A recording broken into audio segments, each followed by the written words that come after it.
The government lies, the media lies, but do the vibes ever lie to you? You know when the vibes are off. They're off.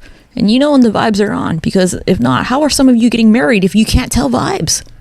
So welcome back. This is part 2 of measuring the vibes or testing the vibes.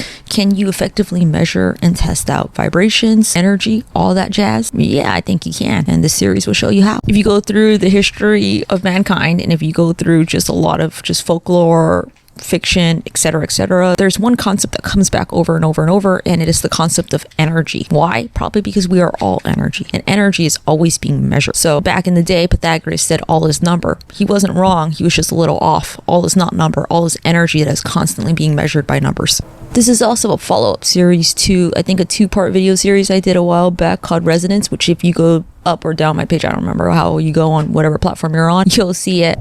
So essentially, once you have an understanding of the holographic universe, you'll start to see that the reason why all these things can be measured and seen if they have resonance is because they're just byproducts of the holographic universe, that our thoughts create the world around us, and that our thoughts are energy because we're energy, and it's just another way that it manifests in this physical plane. That's kind of like the metaphysical reason or explanation of how all this shit works, but I'll go in much more detail next time about it. It's just more like, if you're really interested and you want to look on your own, look up holographic universe and then look up the concept of resonance, and that should tie it together, I think.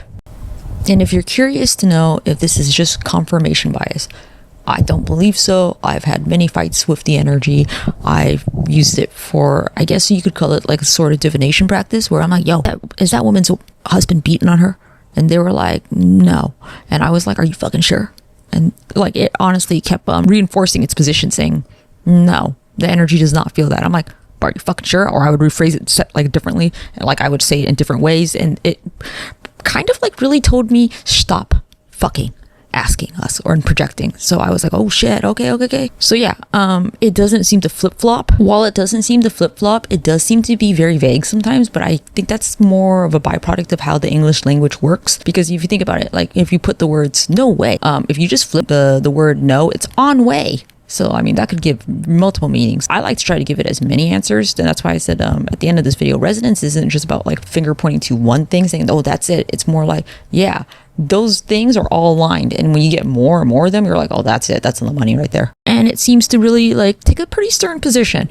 Like the only reason I ended up knowing this news past life is previously I had said that I believed I was a man who was blown up and his legs were lost. And at some point they were like, nobody blew you up. And I was like, what do you mean nobody blew me up? Is that the man who blew up someone else in my family? And they was like, yeah, you bet your ass it is. I'm like, and then that's how I found the last one. So pretty. And like, if you want to try this, the website I use is called Decoda, DEKODA.com. And the other one is gematrinator.com. They're the two top like ones when you look up gematria. But what you're gonna want to do is don't focus on fucking words. Focus on whole ass fucking sentences. You know what I mean? Like say whole ass sentences and then give like whole ass sentences back, because you'd be surprised that it's highly specific.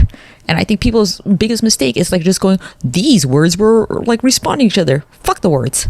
Sentences. Nobody speaks in words. People speak in sentences. In part 1, I gave a little bit of an overview of these tests that we'll be talking about. One is we're going to do this first one, which is just I asked, does energy ever lie? I put up some responses. I'll go through that more in a bit.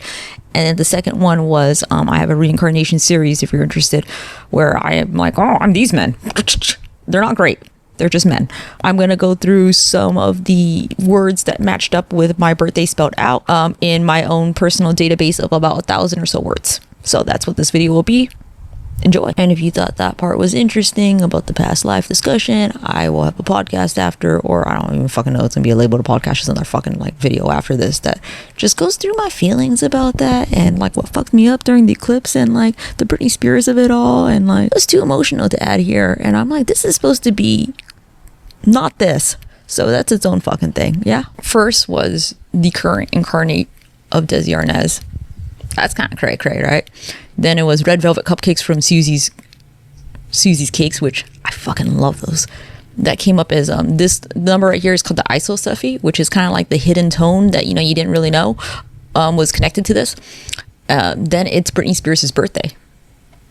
The square root of this, which is Britney Spears' birthday, is it's a calculation I made up. It's called the Ying calculation, which is I'm pretty sure Britney Spears, my ex, and someone else are all fractals of each other. And so I put all their birthdays in, made my own cipher, and that has come up with some interesting results as well.